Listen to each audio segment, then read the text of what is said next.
오늘 함께 말씀을 좀 나누도록 하겠는데요. 어제와 오늘 제가 새벽에 좀 큐티 본문을 나눴던 것을 조금 새롭게 정리를 했어요. 그래서 우선 읽기는 우리 예레미야 11장 1절로 3절까지 말씀을 우리 합독하고요. 나머지 부분을 좀 같이 살펴보려고 합니다. 큐티 책으로는 어제 본문이에요. 예레미야 11장 1절로 3절. 우리 그렇게 길지 않으니까 한 목소리로 같이 합독하도록 하겠습니다. 예레미야 11장 1절로 3절입니다. 같이 읽을까요? 시작.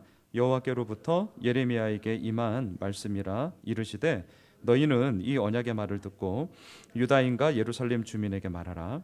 그들에게 이르기를 이스라엘의 하나님 여호와께서 이와 같이 말씀하시되 이 언약의 말을 따르지 않는 자는 저주를 받을 것이니라. 아멘. 예레미야 11장을 크게 두 부분으로 제가 좀 다시금 살펴보려고 합니다. 첫 번째는요, 하나님의 말씀이 임하다. 두 번째는 오늘이 그것을 증언하다. 이렇게 두 부분으로 오늘 11장을 좀 살펴보고자 합니다. 먼저 예레미야 11장의 배경은 요시야 왕이 BC 622년에 종교 개혁을 단행하는데 그거와 연관이 되어져 있습니다. BC 722년에 북이스라엘이 아수르로 말미암아 멸망하게 되거든요. 그로부터 대략 한 100년이 흘렀어요. BC 622년 남유다를 다스렸던 요시야 왕이 종교 개혁을 단행합니다. 그 종교 개혁의 내용에 대해서는 여러분 열왕기하 22장, 23장을 보시면 자세하게 기록되어져 있습니다. 그 중에 우리 한 절을 좀 같이 보려고 하는데요. 앞에 자막을 보시면 됩니다. 열왕기하 23장 3절인데요. 여러분 자막을 보시면서 같이 한번 읽읍시다. 시작. 왕이 단 위에 서서 여호와 앞에서 언약을 세우되 마음을 다하고 뜻을 다하여 여호와께 순종하고 그의 계명과 법도와 율례를 지켜 이 책에 기록된 이 언약의 말씀을 이루게 하리라 하매 백성이 다 그 언약을 따르기로 하니라. 자, 그리고는 어떻게 하느냐? 바알과 아세라를 섬기던 신당을 폐하였고요. 바알과 아세라를 섬기던 우상 숭배자들을 다 폐하였습니다. 어떻게 하느냐? 흰놈의 아들 골짜기. 예레미야를 묵상하시면서 이 용어가 나왔죠. 흰놈의 아들 골짜기. 예루살렘의 남서쪽에 위치했던 골짜기 이름인데 그곳에 도벳이라는 곳이 있었어요. 도벳은 화로, 화덕, 용광로 이런 뜻이거든요. 그곳에서 무엇을 했느냐? 그 당시 몰렉이라는 우상을 향해서 자녀들을 죽여서 인신 제사를 행했던 곳입니다. 요시야 왕이 그때 그것을 다 없애버렸죠. 있어서도 안 되고 해서도 안 될 일이었거든요. 뿐만이 아닙니다. 사사 시대부터 지키지 않았던 유월절을 요시야 왕이 다시금 지키기 시작했습니다. 그리고 또 뭘 했느냐? 예루살렘에 있었던 신접한 자, 점쟁이, 드라빔. 여러분 드라빔 아시죠? 드라빔. 창세기에 보면 라헬이 아버지의 그 드라빔을 훔쳐서 자기 안장에 이렇게 파묻혀서 갖고 갔던 우상. 그 드라빔. 그리고 모든 가정한 것들을 다 제거하였거든요. 이게 요시야 왕이 일으켰던 종교 개혁의 모습이었습니다. 자, 이런 부분에 대해서 열왕기하 23장 5절을 다시 한번 집사님 자막을 한번 띄워주시죠. 같이 읽겠습니다. 요시야 왕을 평가하는 건데요. 읽겠습니다. 시작. 요시야와 같이 마음을 다하며 뜻을 다하며 힘을 다하여 모세의 모든 율법을 따라 여호와께로 돌이킨 왕은 요시야 전에도 없었고 후에도 그와 같은 자가 없었더라. 하나님의 평가예요. 이전에도 없었고 이후에도 없을 거다. 와, 어마어마한 하나님의 평가가 요시야 왕을 향하여서 이루어진 것이죠. 너무나 감사한 거죠. 요시야 왕의 몸부림, 요시야 왕의 이러한 종교 개혁을 향한 간절함은 정말 대단했던 것입니다. 그런데 문제가 있어요. 그게 뭐냐면 요시야 왕의 이러한 종교 개혁에도 불구하고 남유다 백성들의 근본적인 삶의 문제는 바뀌지를 않더라는 거죠. 여러분 개혁은요 분명히 또 다른 하나의 출발점이 되잖아요. 올해가 루터 종교 개혁 500주년이거든요. 그래서 저희 교회 2층 본당에 보시면 옆에 크게 플래카드 붙여져 있잖아요. 이제 9월 달부터 이렇게 강사님들을 초청해서 이 수요 예배가 그렇게 이제 진행될 거거든요. 왜냐하면 종교 개혁 500주년이어서 다시금 우리가 좀 기념하면서 우리들 삶 속에 리폼할 게 뭐가 있는지를 한번 보자 이런 의미잖아요. 개혁은 너무나 중요합니다. 우리의 또 다른 출발점이 됩니다. 근데 문제는 뭐냐면 그 또 다른 출발점이 얼마나 지속적으로 계속적으로 이루어지느냐. 이 문제는 또 다른 문제더라고요. 지금 남유다 백성들의 문제가 바로 그거였습니다. 요시야 왕의 그런 몸부림들과 요시야 왕의 그런 간절함들은 백성들까지 흘러가야 했건만 그렇게 되지를 못했다라는 것이죠.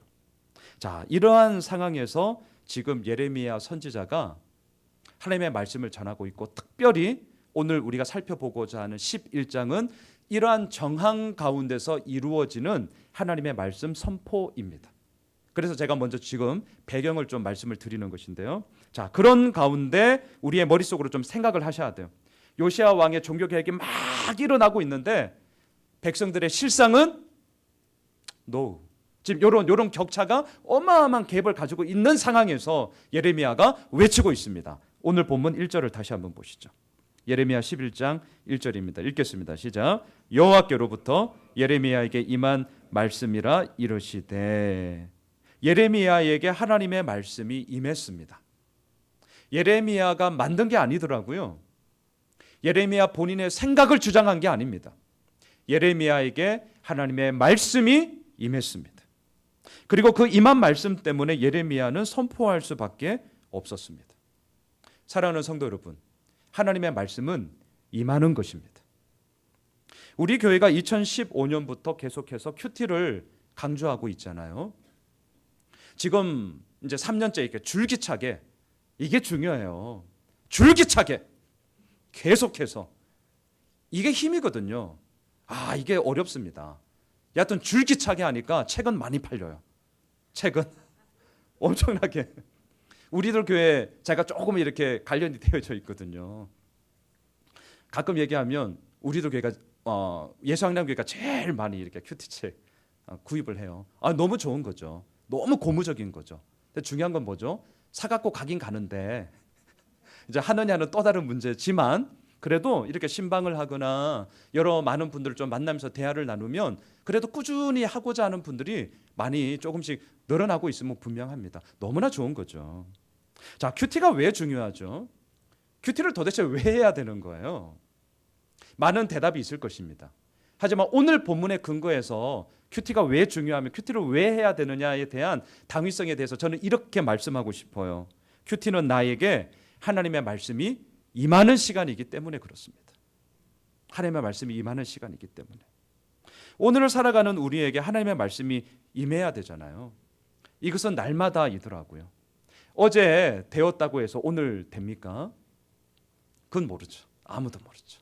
오늘 되었다고 해서 내일 그 모든 것들이 확보되어집니까? 아니요. 아무도 예측하지 못하죠. 남는 건 오늘이더라고요. 날마다 주님 앞에 무릎 꿇고 하나님의 그 임한 말씀으로 인하여서 내 삶이 이끌림 받을 때에 하나님의 일하심이 있는 줄 믿습니다. 말씀을 준비하면서 저를 한번 살펴보았어요. 하나님의 말씀은 임해야 된다. 제가 지금 이렇게 설교를 하고 있는데, 그럼 양순웅 너는? 여러분들은 어때요? 하나님의 말씀이 임해야 되는데 과연 나에게 임한 하나님의 말씀은 도대체 무엇인가? 제가 다시금 물론 새벽 설교도 어제 오늘 했지만 다시 또 수요 예배를 조금 정리를 하면서 곰곰이 계속 생각해 보았어요. 나에게 임한 하나님의 말씀은 도대체 뭐지? 그냥 설교에서 그냥 하나님의 말씀이 임해야 된다 이렇게 좀 멋있는 그런 얘기 말고, 너는 도대체 뭐가 임했냐? 이 생각이 계속 있었어요. 생각을 하면서 딱 두 가지 일이 제일 먼저 생각났어요. 두 가지. 첫 번째, 그게 뭐냐면 제가 목사가 된 계기예요. 그게 생각나더라고요. 제가 목사가 된 계기. 종종 제가 설교 때 아마 말씀을 드렸는 것 같은데 또 들으세요. 저는 모태신앙입니다. 그렇기 때문에 이렇게 어렸을 적부터 많은 어른들이, 신앙의 그 선배들이 하나님의 말씀이, 하나님께서 나에게 이런 말씀을 해주셨다, 나의 마음을 통해서 이러한 하나님의 그 감동을 주셨다라는 얘기를 저는 어마무시하게 들었습니다. 그리고 제가 성장했던 그 어릴 때는 한국교회 정황상 우리 선배님들도 계시지만 어때요? 불러요. 불나간다! 막 이러면 막 난리 났던. 저도 뭐 어릴 적부터 집회 뭐 그런 생각이 생생하거든요. 막 그렇게 진짜 뜨겁게 하나님을 사랑하고 하나님을 사모하고 하나님께서 일하시는 역사 현장을 보면서 저에게도 되게 간절함이 많았어요. 와, 근데 왜 나에게는 저런 하나님의 그런 말씀하심이 왜 없지? 이게 저에게 상당히 고민이었거든요. 그러던 가운데 제가 처음으로 하나님 경험을 했던 것이 제가 고등학교 2학년 때예요. 이게 결정적으로 제가 목사가 된 계기인데, 이런 예배 때가 아니었습니다. 지금 우리 성경학교 수련회가 진행되고 있는데 그런 집회 때가 아니었어요. 그냥 제 방에서 제가 책상에서 공부하고 있었어요. 근데 참 너무나도 신비한 경험을 한 것이죠. 제 뇌리에 말씀 한 구절이 떴거든요. 그냥 비유를 하자면 여러분들 텔레비전 보면 요즘 자막이 이렇게 막 뜨잖아요. 그거와 뭐 비슷한 거죠. 제 뇌리에, 저는 분명히 교과서로 공부하고 있었는데 제 뇌리에 한 말씀이 떴어요. 신기하죠. 저도 신기해요. 어떤 구절이냐? 너의 지체를 불의의 병기로 제에게 드리지 말고 오직 너희 자신을 위하여 죽은 자 가운데서 다시 산 자 같이 하나님께 드리며 너의 지체를 의의 병기로 하나님께 드리라. 그리고 주소가 없어. 이게 로마서인지 마태복음인지 요한계시록인지 창세기인지 주소가 없네. 처음에 너무 좋았죠. 와우, 나에게도 드디어 정말 좋았어요. 너무너무 감사했어요. 그리고 너무 궁금했어요. 도대체 이 구절이 어디냐. 그 당시 인터넷 없었거든요. 저희 집에 컴퓨터도 없었거든요. 그래도 제가 들어온 가닥은 있어서 구약은 아니다. 그래서 이제 신약부터 이렇게 찾았죠. 그렇다고 매일 성경 본 거 아니에요. 학교 갔다가 야자 다 끝나고 집에 돌아오면 이게 어디지? 이런 거예요. 고등학교 2학년짜리 남자아이 생각해 보세요. 한 석 달, 넉 달 후가 되었을까요? 마태복음도 이렇게 한 장씩 시간 날 때 그냥 이렇게 떼껴 봤으니까 한 서너 달 걸리더라고요. 그게 어디에 있었느냐? 로마서 6장 13절이더라고요. 그러면서 고민이 되기 시작했어요. 너무 감사했지만 그 이후에 뭐가 고민이 되었냐면, 왜 하필이면 이러한 참 경험도 소중하지만 너무나 귀하지만 왜 하필이면 자꾸 드리라는 말씀이냐는 거죠. 좋은 말씀 많잖아요. 동서남북 사방팔방을 다 봐라. 내가 너와 함께 하니라. 네가 물로 지나냐? 내가 너와 함께 할 것. 불이 있냐? 내가 불 가운데 함께 할 것. 이런 거 좋잖아요. 뭔가 확 힘이 들잖아요. 근데 드리래. 너희 지체를 의의 병기로 하나님께 드려라. 이게 저에게 이제 고민이 되기 시작한 거예요. 그래서 생각했죠. 기도했죠. 고민했죠. 또 의견을 나누기도 했죠. 도대체 이게 무엇일까? 그러면서 이것이 양순홍을 향한 하나님의 컬링이다. 제가 확신을 가지게 되었고, 그래서 제가 목사가 되어서 오늘도 이렇게 여러분들 앞에 감히 말씀을 나누고 있는 것입니다. 그게 생각이 나더라고요. 두 번째, 나에게 임한 말씀이 뭘까? 계속 이렇게 어제 생각을 하다가 제가 분립개척을 하게 된 계기였어요.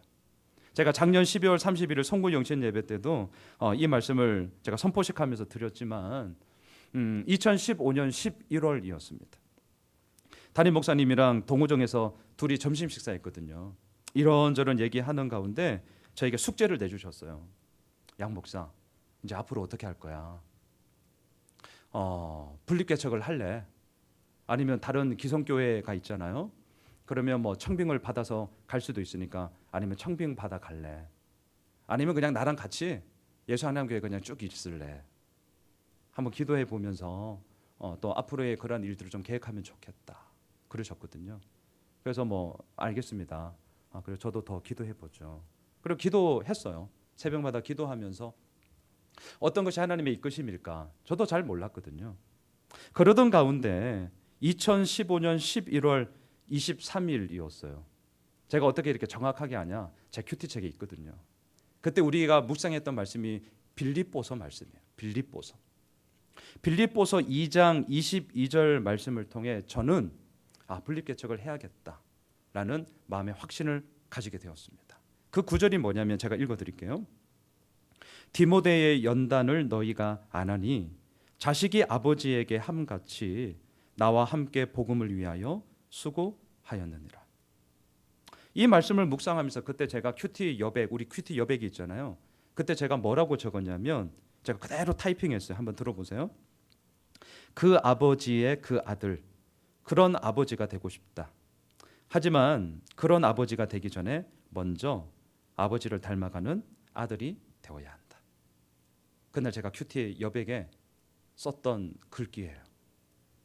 제 마음에는 담임 목사님이 영적으로 아버지고 스승이고 때로는 정말 큰 형님과 같습니다. 제가 많이 까불죠. 자식이 아버지에게 함같이 나와 함께 복음을 위하여 수고하였느니라 라는 이 사도 바울의 디모데를 향한 그 구절이 저에게는 어떻게 들렸냐면, 우리 예수향남교회가 추구하는 분립개척을 통하여 복음을 위하여 수고하자, 이렇게 저의 마음에 들려왔거든요. 그래서 제가 그때 이거다, 그리고 목사님에게 얘기하고 준비를 하기 시작했던 것이죠. 사랑하는 성도 여러분, 하나님의 말씀은 임하는 것입니다. 또한 내게 임하는 말씀이 있을 때에 힘들어도 낙심하지 않고 그 길을 갑니다. 내게 임하는 하나님의 말씀이 있을 때에 잘 되더라도 교만하지 않고 그 길을 갑니다. 내게 임하는 하나님의 말씀이 있을 때에 그 길을 예레미야도 걸어갔습니다. 자, 예레미야 11장 19절을 보세요. 내일 새벽에 우리가 살펴볼 말씀인데요. 예레미야 11장 19절. 하나님의 말씀이 임한 예레미야가 어떻게 그 길을 갔는지를 너무나도 우리들에게 보여주는 구절입니다. 11장 19절이에요. 함께 읽겠습니다. 시작. 나는 끌려서 도살당하러 가는 순한 어린 양과 같으므로 그들이 나를 해하려고 꾀하기를 우리가 그 나무와 열매를 함께 박멸하자. 그를 살아있는 자의 땅에서 끊어서 그의 이름이 다시 기억되지 못하게 하자 함을 내가 알지 못하였나이다. 자, 이 말은요, 예레미야의 고향이자 레위인의 성읍이었던 아나돗 사람들이 예레미야를 죽이려고 모의를 했다는 사실을 뒤늦게 알게 되었다는 거예요. 예레미야가 내가 알지 못하였었다. 근데 그 얘기가 돌고 돌아서 예레미야의 귀에 들리게 된 것이죠. 여러분, 말은요 다 돌고 돌아서 그 사람에게 들립니다. 들려요. 그게 말이더라고요. 예레미야가 그 얘기를 들었어요. 자, 예레미야의 고향이에요. 아나돗은. 고향 사람들이 지금 예레미야를 죽이려고 모의했다니까요. 아나돗 사람들은 레위 지파예요. 레위인들이 사는 성읍이었어요. 하나님의 말씀을 기준으로 삼고 다른 뭇 이스라엘 백성들에게 본이 되어야 할 레위 지파, 레위인들이, 아나돗 사람들이 예레미야를 죽이려고 했습니다. 어떻게 그럴 수 있냐고요. 이유가 무엇입니까? 사사건건 예레미야의 말이 가시가 되었기 때문이죠. 사사건건 자신들이 하는 모든 일에 예레미야의 하나님의 공의와 하나님의 정의와 하나님의 진리의 말씀의 그 선포가 그들에게는 걸림돌로 여겨졌기 때문이에요. 그만큼 아나돗 사람들을 위시해서 남유다 백성들은 이미 하나님께로부터 멀리 떨어져 있었음을 우리는 알 수 있는 것이죠. 사사건건 자신들을 반대하고 방해를 한다고 생각하니 예레미야가 어떻게 호의적일 수 있겠습니까? 죽이려고 모의했던 것이죠. 이런 상황 가운데서도 예레미야는 하나님의 공의와 하나님의 심판을 선포했다니까요. 왜요? 잊지 마세요. 하나님의 말씀이 임했기 때문이에요. 하나님의 말씀이 임했기 때문에. 저는 이런 생각을 해보았어요. 남유다 백성들이 수백만일 거 아닙니까? 예레미야를 모든 사람들이 다 미워하지는 않을 거 아니에요. 그래도 그 중에는 예레미야를 좀 호의적으로 생각하는 사람이 분명히 있었을 거라고요. 그러면 호의적인 사람들이 이 예레미야가 걱정돼서 무슨 말을 했겠습니까? 저는 마치 이렇게 얘기했을 것 같아요. 야, 너를 죽이려고 지금 사람들이 모의하고 있단다. 고향 사람들이, 아나돗 사람들이 너 죽이려고 지금 모의하고 있대. 야, 이 정도 하면 됐다. 이제 그만해라. 예레미야, 너 그만해라. 너 할 만큼 했다. 이제 그만하자. 이러지 않았겠습니까? 저는 충분히 그랬을 것 같아요. 예레미야를 아끼고 예레미야에게 호의적인 마음을 가지고 있는 사람들이 그 얘기를 분명히 했을 거라고요. 그런데 예레미야는 어떻게 합니까? 죽음의 그러한 위협이 있음에도 불구하고 눈물을 머금고 그 길을 걸어간 거예요. 왜요? 하나님의 말씀이 그에게 임했기 때문입니다. 예레미야가 고집이 세서 그 말을 듣지 않은 것 아닙니다. 본인의 주장이 너무나 세서 그런 것 아니더라고요. 남의 말을 듣지 않아서 그런 것 아니었습니다. 예레미야에게 하나님의 말씀이 임했기 때문입니다. 사랑하는 성도 여러분, 내게 임하는 하나님의 말씀이 있을 때에 낙심되고 어렵더라도 우리는 그 길을 갈 수 있습니다. 내게 임하는 하나님의 말씀이 있을 때에 잘 되면 우리는 교만스러워지더라고요. 나도 모르게 자신감이 딱 생기면서 어깨에 힘이 빡 들어가면서 눈빛부터 말투부터 달라지더라고요. 그게 우리들이더라고요. 하지만 하나님의 말씀이 임할 때에 잘 되더라도 교만하지 않고 그 길을 가는 것입니다. 무더운 여름을 보내고 있습니다. 어느덧 2월입니다. 2월이 아니죠. 7월, 오늘 며칠이죠? 26일, 7월 26일이 되었습니다. 시간 참 빠르죠. 저도 이제 한 달밖에 안 남았어요. 시간 정말 빨라요. 2017년 지금까지 지내온 우리들을 한번 돌아보시죠. 내게 임한 하나님의 말씀이 도대체 무엇이었습니까? 그리고 그 내게 임한 말씀을 붙잡고 온전히 살아가고자 우리가 얼마나 애를 쓰며 예레미야와 같이 그 길을 걸어가고 있습니까? 바라기는 다시 한번 오늘 이 수요 저녁 예배가 우리들의 삶을 한번 되돌아보면서 다른 한편으로는 하나님의 말씀이 임하는 그런 귀한 은혜의 시간이 되시길 주님의 이름으로 축원합니다. 두 번째, 오늘이 그것을 증언합니다. 2절과 3절을 보시죠. 예레미야 11장 2절과 3절 같이 읽어보도록 할까요? 2절과 3절입니다. 시작. 너희는 이 언약의 말을 듣고 유다인과 예루살렘 주민에게 말하라. 그들에게 이르기를 이스라엘의 하나님 여호와께서 이와 같이 말씀하시되 이 언약의 말을 따르지 않는 자는 저주를 받을 것이니라. 세 가지를 알 수 있어요. 첫째, 누가 전해야 될 거냐. 둘째, 누구에게 전할 거냐. 세 번째, 뭘 전할 거냐. 2절과 3절을 통해 그 내용을 알 수 있죠. 하나님의 말씀이 임했고 그 말씀을 전하라고 합니다. 누가 그 말씀을 전해야 됩니까? 2절의 주어를 보세요. 어떻게 시작하고 있죠? 너희는 이렇게 시작하고 있어요. 자, 여기서 여러분 고민을 하셔야 돼요. 무슨 말이냐면 예레미야 11장 1절에서는 예레미야 한 사람에게 하나님의 말씀이 임했잖아요. 그러면 논리적으로 어법으로 2절을 어떻게 연결돼야 되는 거예요? 너는 이렇게 연결돼야 되죠. 지금 이해되시죠? 예레미야 한 사람에게 하나님의 말씀이 임했으니까 너는 그 말씀을 가지고 유다인과 예루살렘 주민에게 가서 말해라. 이렇게 돼야 된다고요. 그런데 갑자기 이전에서 너희는 2인칭 복수가 튀어나와요. 자, 여러분 말씀을 묵상하실 때 큐티를 하실 때 제가 가장 기본적인 하나의 단서, 제가 예전에도 몇 번 말씀을 드렸지만 주어와 동사를 반드시 보셔야 됩니다. 그냥 애들 말처럼 냅다 그냥 본문을 읽는다고 되는 게 아니고요. 주어가 뭐고 동사가 뭔지 정말 기본적인 거예요. 제가 질문 정말 많이 듣거든요. 큐티를 좀 하고자 하시는 분들. 제가 하도 큐티 하니까 뭘 질문하냐면 목사님 큐티를 하려고 하는데 너무 어렵다는 거예요. 제가 보니까 왜 어려운지 제가 두 가지 이유를 알게 되었어요. 첫 번째 뭔 줄 아세요? 시간 관리가 안 돼. 믿음이 없어서가 아니에요. 큐티를 하려고 하시는 분들의 그 마음은 이미 믿음이 있기 때문에 그 노력이 가는 거거든요. 그러니까 우리가 아주 이제 겸손의 말로 믿음이 없어서 뭐 이런 얘기를 많이 하는데 아니요. 믿음 있는 거예요. 뭐가 문제냐? 시간 관리가 안 돼요. 큐티가 뭐예요? quiet time이죠. 타임의 문제예요. 근데 많은 분들이 시간 관리가 안 돼. 시간 나면 해야지. 제가 예언하건대 안 됩니다. 하나님의 말씀이 임했어요 지금. 시간 나면 해야지 안 될 거예요. 아니 안 됩니다. 시간 내서 해야 되는 거예요.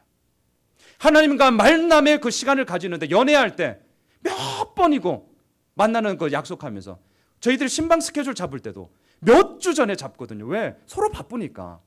근데 하나님을 만나는 그 시간을 시간 내지 않고 시간 나면 해야지 그것부터가 틀린 거예요. 타임의 문제. 두 번째, 왜 자꾸 사람들이 어렵다고 할까? 보니까 본문 관찰을 잘 못해요. 자, 큐티책을 폈어. 한번 본문을 쫙 읽어요. 그 다음 장 넘겨. 본문 해설을 한번 읽어. 그 다음에 어떤 분은 그냥 간증만 읽어. 주여. 본문 관찰이 안 되더라고요. 이게 좀 더 심각한 문제였어요. 그래서 여러 가지 많은 방법이 있어요. 많은 방법이 있어요. 모르면 목사님들한테 물으세요. 저한테 물으셔야 돼요. 카톡을 날리시든 전화를 하시든 제가 아는 한 최대한 다 말씀드릴게요. 주어와 동사 오늘 딱 하나만 기억하세요. 성경을 읽으실 때 냅다 읽지 마시고 주어가 뭔지 거기에 대한 동사가 뭔지 반드시 보셔야 돼요. 진짜요. 진짜. 여기서 뭐가 나요? 자, 그러면 오늘 2절을 한번 보세요. 갑자기 너희는 왜 2인칭 복수를 쓰냐고요. 답부터 말씀드릴까요? 제가 그냥 묵상하면서 얻었던 것, 책을 좀 보면서 얻었던 것은 이거예요. 하나님의 말씀은 분명히 예레미야 한 사람에게 임했어요.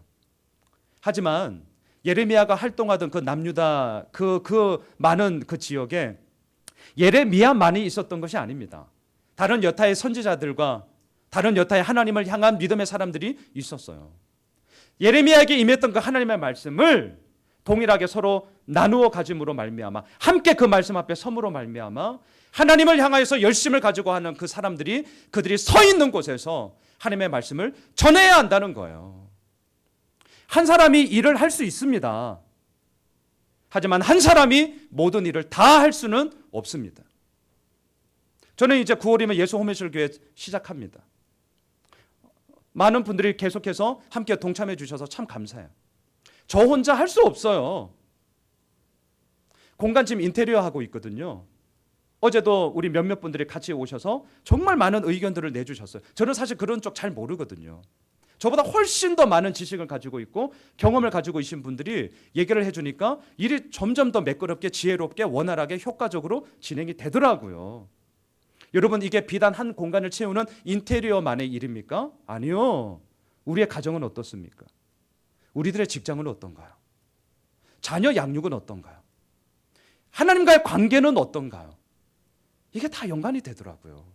혼자 일할 수 있죠. 하지만 혼자 모든 것을 다 할 수 없습니다.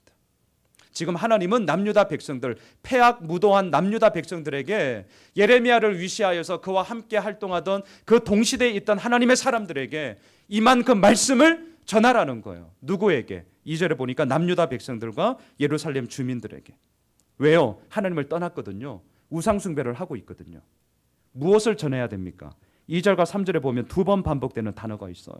언약이라는 말입니다. 언약. 이 언약은 제가 오늘 다 읽지는 않겠지만 시내산 언약을 말하고 있습니다. 여러분, 저를 보십시오. 언약은요, 반드시 두 가지를 포함하고 있습니다. 지키면 복이다, 어기면 저주다. 이게 언약의 형식입니다. 이게 없으면 이건 언약이라고 하지 않습니다. 다시요, 언약은 지키면 복이다, 어기면 저주다. 이게 반드시 포함되어져 있습니다. 이것이 언약입니다. 지금 하나님께서는 이스라엘 백성들과 이미 언약을 맺으셨어요. 그러하기에 이것을 지키면 복이죠. 하지만 이것을 어기면 저주라는 거예요. 3절 후반절을 보세요. 3절 하반절을 보시면 이 언약의 말을 따르지 않는 자는 저주를 받을 것이니라. 언약을 어겼을 때 주어지는 저주는 당연한 거예요. 하나님이 어떻게 저주를 내리실 수 있어? 이렇게 항변할 게 아니라는 거예요. 언약 당사자들끼리 그 내용을 뻔히 알고 기본적으로 깔아놓고 그것에 대해서 서로 동의하였기 때문에 언약을 맺은 것이거든요. 이것은요, 피할 수 없는 재앙이었죠. 그렇다면 언약은 어떻게 해야 합니까? 제가 되게 유치한 질문 해볼까요? 지켜야 할까요? 어겨야 할까요? 대답 안 하셔도 돼요. 네, 그거 맞습니다. 언약을 체결했다면 언약을 체결한 당사자들끼리 그 언약을 지키기 위해서 노력을 해야죠. 제가요, 예전에 참 얄팍했어요. 지금 조금씩 이제 두꺼워지고 있어요. 뭐가 그렇게 얄팍했냐면 이런 생각을 가졌어요. 하나님께서 하시는 일 50%, 그리고 양순웅이가 하는 일 50%, 도합 얼마죠? 100%. 이 정도 하면 이제 되겠다. 이런 생각을 했었는데 이게 얼마나 얄팍한 생각이고 인간적인 생각이고 지 욕심 차리는 생각인지를 참 제가 뒤늦게 깨달았어요. 보니까 하나님은 그러지 않으시더라고요. 제가 정말 좋아하는 단어가 있는데 몫이라는 단어입니다. 몫. 하나님을 보니까 하나님은요, 하나님 몫에 대해서 100% 하나님의 그 열심을 다하세요. 하나님은. 그러면 우리는 어떨까요? 우리들에게 있어서도 나에게 주어진 그 몫에 대해서는 100%, 물론 좀 교만스럽기도 하지만 그럼에도 불구하고 그 100%를 향하여서 우리가 몸부림을 쳐야 함을 저는 정말 뒤늦게 알았어요. 50 합쳐서 100 이게 아니라 하나님은 하나님의 몫에 있어서 100% 일을 하시는 거고, 나는 나의 몫에 주어진 몫에 있어서는 100%를 향하여서 몸부림치는 것이고 이것이 하나님을 믿는 사람으로서 내가 정직하게 서 있는 것이구나 라는 것을 정말 뒤늦게 깨달았어요. 오늘 본문에 보니까요, 하나님과 이스라엘 백성들이 언약을 체결했잖아요. 하나님은 이 언약을 지키시기 위해서 100% 당신의 일을 하십니다. 제 얘기가 아니라 5절을 보세요. 5절에 보시면 하나님이 그 말씀을 하십니다. 5절 같이 읽읍시다. 시작. 내가 또 너희 조상들에게 한 맹세는 그들에게 젖과 꿀이 흐르는 땅을 주리라 한 언약을 이루리라 한 것인데 오늘이 그것을 증언하느니라 하라 하시기로 내가 대답하여 이르되 아멘 여호와여 하였노라. 하나님은요, 이스라엘 백성들이 언약적 관계를 정말 기뻐하면서 함께 누리기를 원하셨습니다. 그리고 그것을 위해서 하나님은 당신의 몫에 있어서 100%그 모든 몫을 다 하셨어요. 이스라엘 백성들이 살고 있는 가나안 땅은 어떤 땅입니까? 시내산 언약에서 말씀하셨죠. 내가 젖과 꿀이 흐르는 땅을 너희들에게 줄 것이다. 그리고 그 땅을 주셨다는 거예요. 이스라엘 백성들 너희들만 이 언약 지켜라. 일방적으로 몰아붙인 것이 아닙니다. 하나님도 하나님의 몫에 대해서 모든 것을 다 하셨다는 거예요. 그래서 오늘 5절에서 제가 두 번째 오늘 포인트로 잡은 구절이 바로 그거예요. 오늘이 그것을 증언하느니라. 오늘이 그것을 증언하느니라. 여기서 말하는 그것이 뭐예요? 언약을 맺었고 그 언약을 성실하게 내가 이루었다. 언약을 내가 지금 지키고 있다. 그것을 우리가 살아가고 있는 바로 이 시간 하나님의 증언함이 이루어지고 있다라는 것입니다. 여러분, 오늘 우리에게 주어진 이 시간이 하나님의 신실하심, 하나님의 이끄심, 하나님의 일하심을 증언하는 그런 귀한 한 날이 되는 줄 믿습니다. 자, 그렇다면 문제는 무엇입니까? 하나님은 이처럼 자신의 몫에 대해서 최선을 다했는데 그 열심을 다해서 끊임없이 간절히 경계하고 또한 경계하였는데 언약을 체결했던 한편의 당사자인 남유다 백성들은 어떠합니까? 오늘 본문을 통해서 남유다 백성들의 그 오늘의 모습은 어떠한지를 좀 보려고 합니다. 여러분 8절을 보십시오. 8절 같이 읽겠습니다. 시작. 그들이 순종하지 아니하며 귀를 기울이지 아니하고 각각 그 악한 마음에 완악한 대로 행하였으므로 내가 그들에게 행하라 명령하였어도 그들이 행하지 아니한 이 언약의 모든 규정대로 그들에게 이루게 하였느니라 하라. 남유다 백성들의 마음은 하나님을 향하지 않았습니다. 악함과 완악함이 다스리는 마음은요, 하나님과의 언약 관계에 있어서 더 이상 관심을 가지지 않게 했습니다. 하나님으로부터 임한 말씀이 그들의 삶을 이끌어 가야 하건만 오늘 8절에 보면 무엇이 그들을 이끌고 있습니까?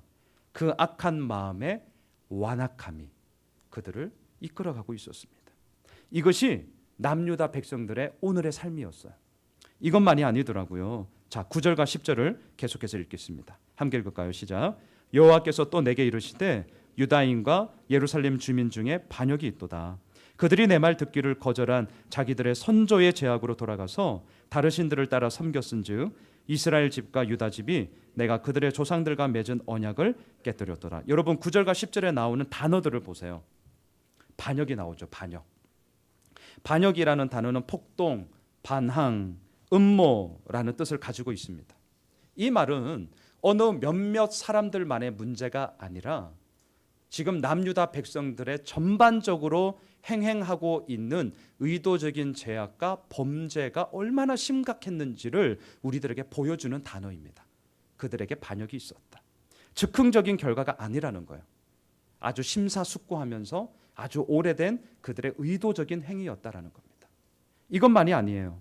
10절에 보니까 거절함이 나오죠. 거절. 그러면서 누구의 죄악으로 돌아갔습니까? 10절을 보세요. 누구의 죄악으로 돌아갔죠?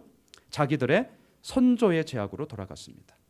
여러분, 이렇게 말씀을 묵상하실 때 어떤 호칭이나 어떠한 대명사나 어떠한 이러한 좀 명칭들이 나올 때는 그냥 넘어가시면 안 되고요. 한번 거기에서 서서 왜 이 용어를 쓰는지를 한번 생각해 보세요.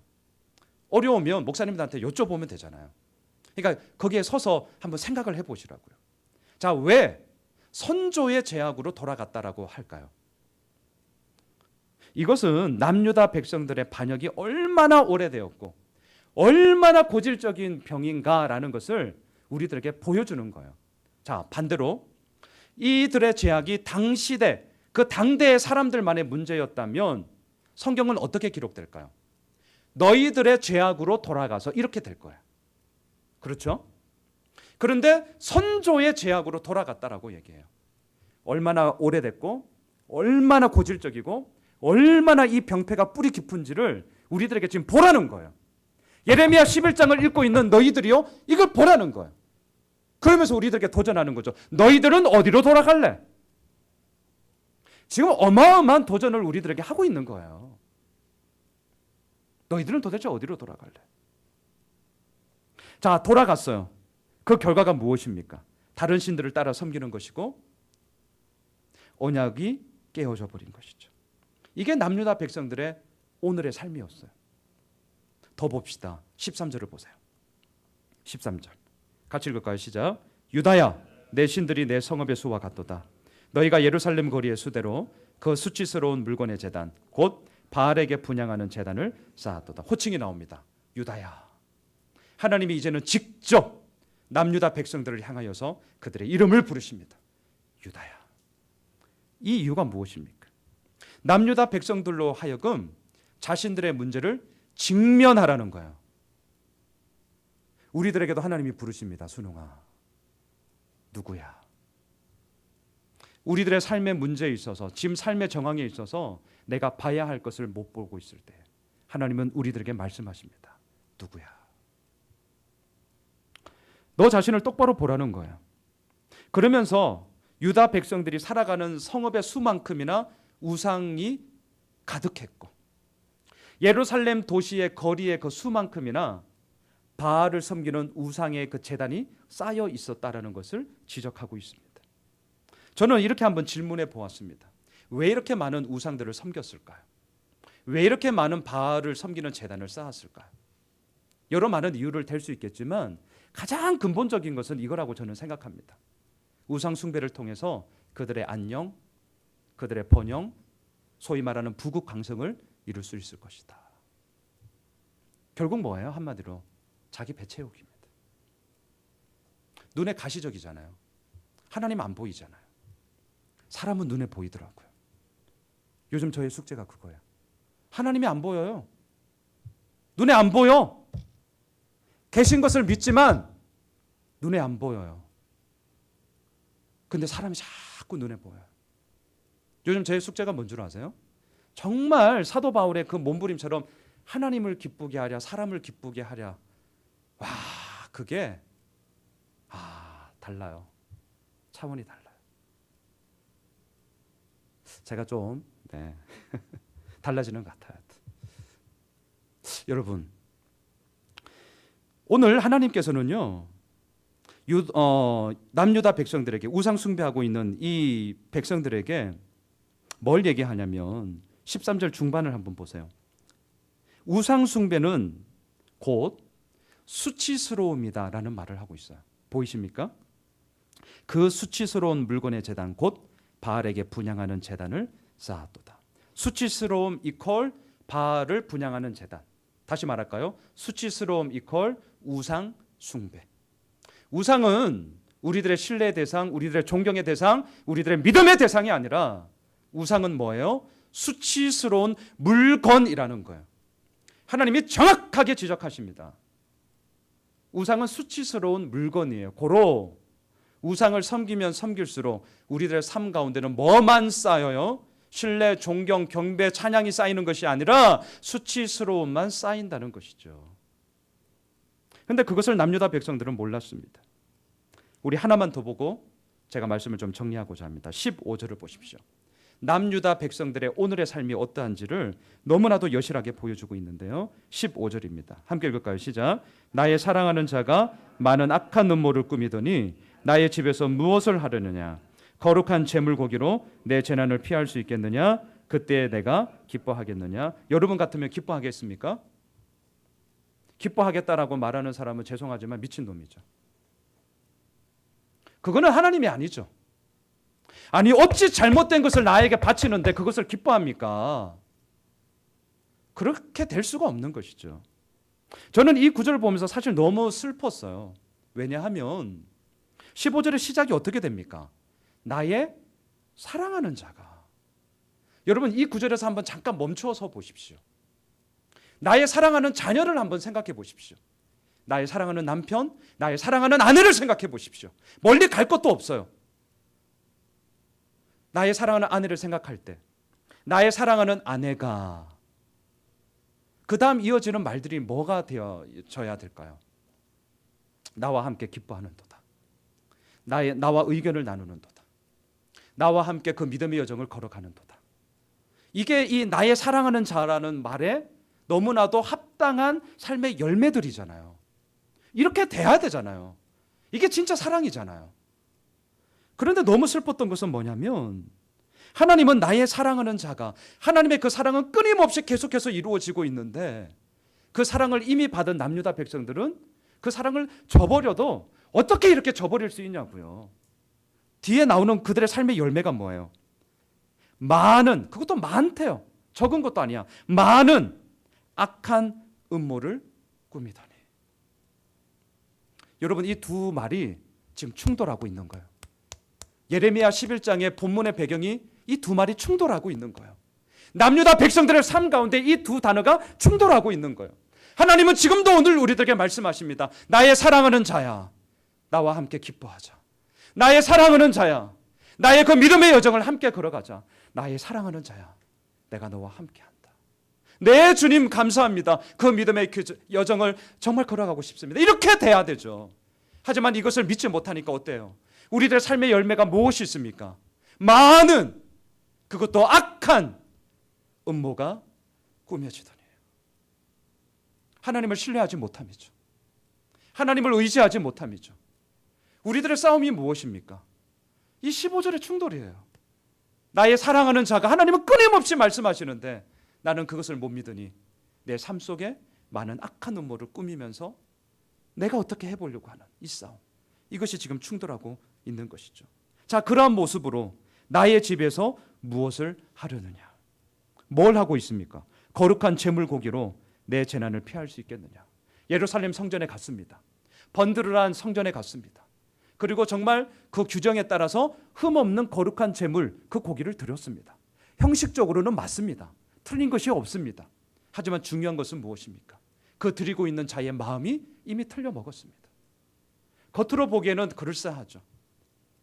하지만 그 제사를 드리는 그 자의 마음은 이미 떠나 버렸기 때문에 하나님은 기뻐할 수 없는 것이죠. 사랑하는 성도 여러분, 이것이 하나님과 언약을 맺었던 남유다 백성들의 삶의 오늘의 모습이었습니다. 우리는 어떻습니까? 멀리 가지 마십시오. 그냥 오늘만 보십시오. 그냥 오늘, 수요일 이 하루만 한번 봅시다. 얼마나 하나님을 생각하셨습니까? 얼마나 하나님의 말씀을 붙잡고 이게 고민된다, 아니면 참 감사하다, 이게 도전된다 등등, 얼마나 하나님의 말씀이 나의 삶을 오늘 이끄셨습니까? 네, 사업을 하시면서 여러 가지 많은 갈등이 있겠죠. 저도 요즘 하여튼 힘들어요. 전화 오는 게 무섭습니다. 다 돈 달라는 전화야. 작업을 하고 있으니까. 우리들의 삶이 어떻죠? 만만치 않습니다. 제가 살이 빠지고 있습니다. 진짜 만만치가 않아요. 그러한 삶의 여정 가운데 우리는 무엇을 붙잡고 있냐고요. 교회 안에서 이루어지는 얘기 충분히 할 수 있겠죠. 제가 요즘 드는 생각이 진짜 많아요. 하나님의 말씀이 임해도 너무 임하고 있어요. 무슨 생각을 하게 되냐면, 목사로서 정말 힘든 게 뭘까? 뭘 것 같으세요? 목사로서 진짜 힘든 게 뭘까? 제가 이제 대략 제가 몇 년 사역했지? 지금 한 14, 15년 된 것 같은데요. 명분이 너무 좋다는 게 제일 힘들어요. 저는 되게 아이러니하시죠. 제가 곰곰이 저를 보니까, 다른 분들은 제가 잘 몰라요. 저를 볼 때 저에게서 제일 힘든 것은 뭐냐면, 목회하면서, 목사로서 살아가면서 제일 힘든 것은 뭐냐면, 명분이 좋아도 너무 좋다는 거예요. 저 지금 명분 좋잖아요. 모든 분들이 저를 안쓰러워하시잖아요. 저 고생길 이제 어떻게 할 건지 기도해 주시고, 너무 좋죠. 명분이 너무 좋아. 목사들이 뭘 얘기합니까? 오늘 더 큐티하자 그러잖아요. 하나님의 말씀이 임한 말씀을 붙잡고 몸부림치자 그러잖아요. 기도하자 그러죠. 전도하자 그러죠. 우리를 삶 속에 하나님의 영광을 드높이자고 그러죠. 다 맞는 말이라니까요. 토달 게 없어요. 토달 사람은 아예 이 자리에 오지도 않죠. 명분이 너무 좋아. 근데 무서운 게 뭔 줄 아세요? 정작 그 얘기를 하고 있는 그 자가, 이 목사가, 얘가 1년이 지나고 5년이 지나고 10년이 지나다 보니까 나는 그렇게 못 살면서 그렇게 말을 계속 하다 보니까 뭐가 드냐면 내가 마치 진짜 그렇게 사는 것 같아요. 와, 두려워요. 저는 때로 이런 생각해요. 제가 이 강단에서 때로는 틀린 말 해서 좀 그렇다고 뭐 이단적인 요소 이런 건 아니고요. 조금 의견이 분분한 얘기를 던져서 오히려 다 마치고 나서 얘기하시는 거죠. 목사님, 오늘 그거는 좀 동의할 수 없습니다. 때로는 그런 얘기를 듣는 것이 목사가 살아가는 모든 삶 속에 다시 한번 환기가 되어지는 동기가 되지 않을까? 자극이 되지 않을까? 그런 생각을 하게 됩니다. 점점 저도요, 주변에 없어요. 그런 얘기를 해주는 분이 점점 없어요. 앞으로 더 없을 거 아니에요. 제 앞에서는, 뒤에서는 뭐라 말할지 모르겠지만 제 앞에서는 지금부터 벌써 없어요. 그래서 두려워요. 말씀을 정리할게요. 모든 문제의 원인은 하나님의 부재가 아닙니다. 하나님이 없어서가 아니에요. 모든 문제의 원인은 무엇인 줄 아십니까? 우리들의 마음의 완악함 때문입니다. 우리들의 죄악됨 때문이에요. 어떻게 그것을 알 수 있는가? 오늘 우리들의 삶이 그것을 증언하고 있기 때문이죠. 저는 오늘이 그것을 증언하느니라라는 이 5절의 말씀을 이렇게 적용하면 좋겠어요. 내가 살아가는 오늘로 하여금 하나님의 언약이 이루어졌음을 증언케 하자. 제가 이렇게 좀 정리를 했어요. 여러분, 오늘 제가 두 가지 말씀했습니다. 하나님의 말씀은 임하는 거예요. 그리고 그 임한 말씀이 있을 때에 우리는 낙심되고 어려워도 그 길 갑니다. 임하는 말씀이 있을 때에 잘 되더라도 교만 떨지 않고 그 길을 갑니다. 하나님의 말씀이 임하시길 주의 이름으로 축원합니다. 그리고 하나님은 오늘이라는 시간을 통해서 우리와 맺었던 언약을 얼마나 성실하게 지키시며 행하셨는지를 오늘 우리들에게 말씀하고 있습니다. 그렇다면 오늘도 우리도 마찬가지죠. 우리에게 주어진 이 오늘이라는 시간이 우리로 하여금 하나님과 함께하고 있음을, 하나님을 기뻐하고 있음을, 하나님을 즐거워하고 있음을 증언케 하는 그러한 시간이 되었으면 좋겠습니다. 오늘 하루 수고 참 많으셨습니다. 우리 함께 기도하면서 그 주님 앞에 우리의 마음을 내놓길 소망합니다. 우리 이 시간 나는 하나님을 예배하는 예배자입니다.